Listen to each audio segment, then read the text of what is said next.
Hello, ചിത്തര madam അല്ലേ? അതെ, ആരാണ്? എന്റെ പേരിന്റെ കൂടെ മാഡം എന്നോ സാറെന്നോ ഒന്നും ഇല്ല. ഞാൻ വെറും ഉദയൻ, കളരിക്കലെ ഉദയൻ. എന്താ വിളിച്ചത്? അതെ, നിങ്ങൾ അമ്മയും മോളും കൂടെ എന്താ ഉദ്ദേശിക്കുന്നത്? അല്ല, നിങ്ങളുടെ മോൾ ആരുടെ കൂടെ കറങ്ങാൻ പോയി അവളെ കാണാനില്ല. അവളെ നവീൻ തട്ടിക്കൊണ്ടുപോയെന്നും പറഞ്ഞ് നിങ്ങൾ കേസും കൊടുത്തു. പോലീസ് സ്റ്റേഷനിൽ കൊണ്ടുപോയി അവനെ തല്ലി ചതച്ചിട്ടിരിക്കുക. അനാവശ്യം പറയരുത്. പോലീസ് അയാളെ ഉപദ്രവിച്ചിട്ടില്ല. നവീൻ പിന്നെ എങ്ങനെ സുഖമില്ലാതെ ആശുപത്രിയിലായി? ആശുപത്രിയിലായ നവീൻ ഇതുവരെ ബോധം വീണിട്ടില്ലെന്ന്. ഏത് ഹോസ്പിറ്റല്? JK hospital. നിങ്ങളുടെ മോളുടെ ജാതകം എന്ന് ഞങ്ങളുടെ ചെറുക്കന്റെ ജാതകമായിട്ട് കൂട്ടിക്കെട്ടിയോ അന്ന് മുതൽ അപശകുനമാണ്.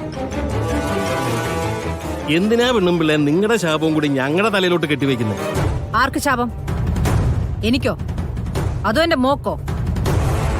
തറവാട്ടിൽ എല്ലാരും കൂടെ എന്തെങ്കിലും കാര്യം തീരുമാനിച്ചിട്ടുണ്ടെങ്കിലേ അത് എന്റെ മുമ്പിൽ വിളമ്പാനായിട്ട് നിൽക്കണ്ട.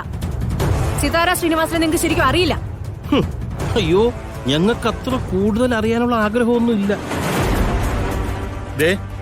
ഇനി കളരിക്കൽ വീട്ടിലേക്കോ നവീൻ കിടക്കുന്ന ആശുപത്രിയിലേക്കോ നിങ്ങളെ കെട്ടിയെടുക്കണ്ട.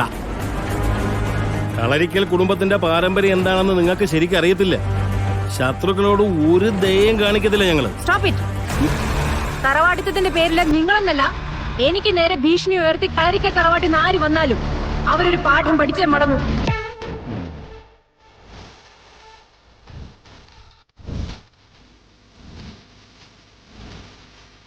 നവീനെ ഹോസ്പിറ്റലിൽ അഡ്മിറ്റ് ചെയ്തിരിക്കാത്രേ. എന്തു പറ്റി? അതൊരു പക്ഷേ അവരുടെ അഡ്വക്കേറ്റ് പറഞ്ഞു കൊടുത്തൊരു തന്ത്രമായിരിക്കും. നവീനെ പോലീസ് തല്ലി ചതച്ചു എന്നൊക്കെ പറഞ്ഞ പുതിയ എന്തെങ്കിലും പ്ലാൻ ചെയ്തിട്ടുണ്ടാവും.